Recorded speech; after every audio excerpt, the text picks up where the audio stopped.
Presiden Vladimir Putin bersumpah Rusia akan terus melancarkan operasi militer di Ukraina tanpa ampun. Putin menegaskan pasukannya akan terus berjuang melawan apa yang dia sebut sebagai nasionalis di Ukraina. Meski Rusia kini telah dihukum dunia dengan hujanan sanksi dan embargo di banyak sektor imbas invasi.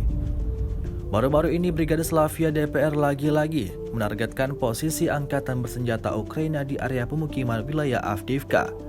Rekamannya ramai beredar di media sosial Telegram pada Jumat 21 Oktober 2022.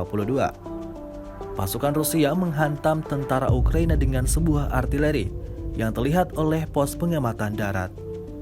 Tidak diketahui pasti ada berapa jumlah korban jiwa yang berjatuhan, namun tampak ledakan yang disertai kepulan asap tebal itu cukup menjadi bukti bahwa serangan artileri Rusia tepat mengenai targetnya.